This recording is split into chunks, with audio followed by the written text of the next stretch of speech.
Hello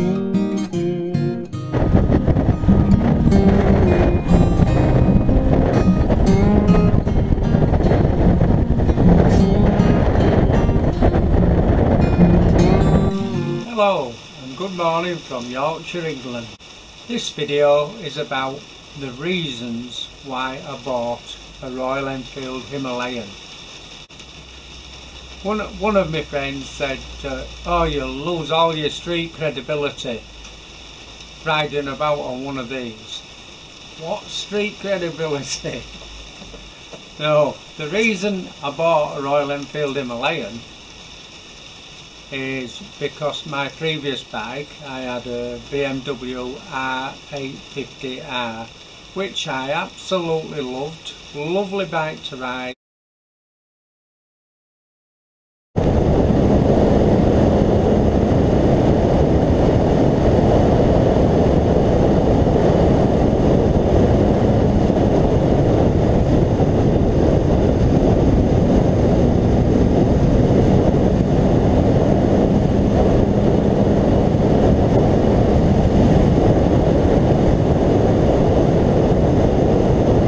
To see, I was finding that, you know, stopping on hills and turning round on hills, it was getting a bit, I felt a little bit unsafe, getting a bit too heavy for me, so I thought this is no good. I don't feel right when I'm manoeuvring it about. I need a lighter bike. I'm getting on in years, but I still want to continue and enjoy my motorcycling. So I was thinking, well, what can I get? And obviously need a lighter bike. I like naked bikes, as I call them. I prefer them to fully faired bikes. I had a Honda, previously I had a Honda Transalp. Absolutely lovely bike, but that I didn't like all the fairing and everything. I just like a naked bike.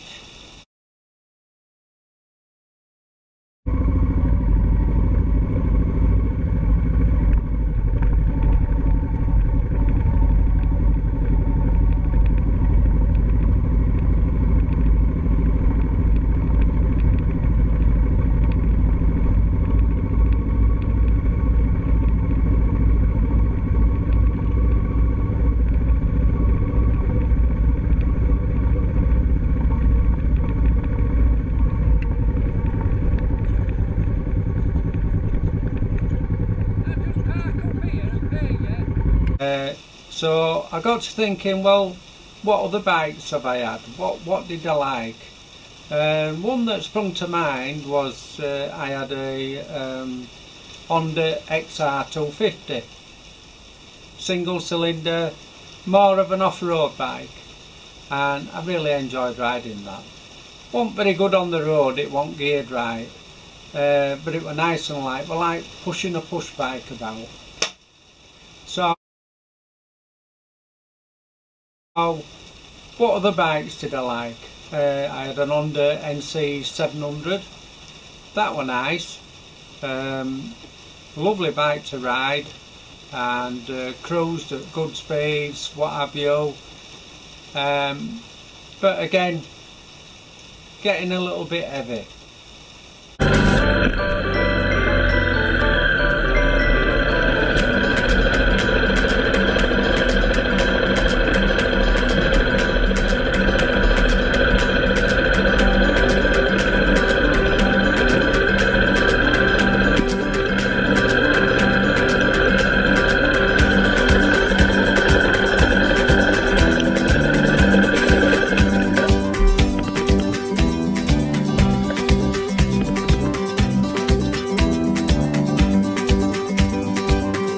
Also last year I dipped my feet into the vintage bike market, and I had a Matchless 250 single cylinder and it was lovely to ride about. That single cylinder and exhaust sounded lovely when you're going down quiet lanes and what have you, and but a Matchless 250 nowadays, could I do some miles on it? Not really. And I looked about on the internet, and my mind was set, I think, on a single cylinder. Simplicity, sound nice. I did look at a twin cylinder, a Honda CB500X, and again had a fairing on it and belt closed in on it, so I kind of discounted that.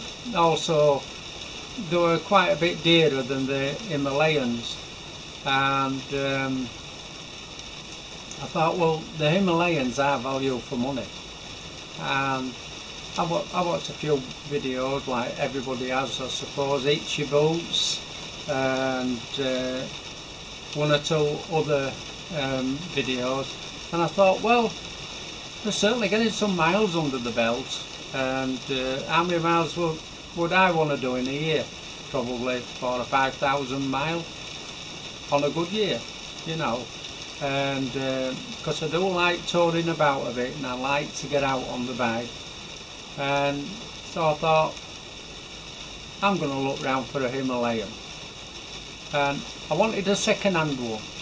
I wanted one that had already got extras on, so I wasn't paying out for the what, £4,200 or whatever they are new, an absolute bargain.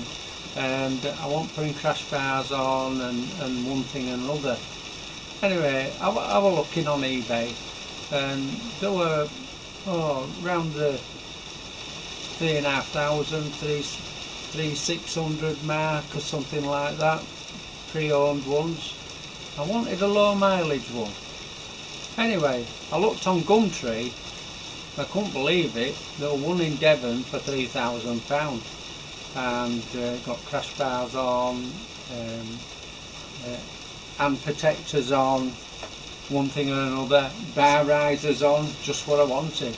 And so I went and had a look at it, and all I needed to do was sit on it, and I thought, I like this, and brought it home with me, and I've been riding it about. I've done coming up to 2,000 miles on it, I believe, and I love it.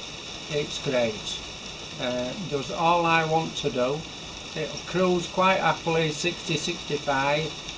I don't like going on motorways, not bothered about the big A roads, A1 and what have you, and I just like to get on the B roads mainly, or the smaller A roads, and it goes as fast as I want it to. It handles so well for an on-road, off-road bike, and I can go around corners fast enough on it, and you feel very safe on it. And the little bit of off-road riding that I do down farmers' lanes and one thing and another, just like being on the road, it's beautiful to ride. And I would suggest that anybody who wants to travel loads and loads of miles down autoroutes, motorways and what have you, don't buy a Himalayan. But if you're like me and you like pulling along on country roads and you're not particularly bothered about getting anywhere fast, but you want to get there and you want to enjoy yourself and have a smile on your face at the end of it, I'd suggest getting one. They're fantastic little bike.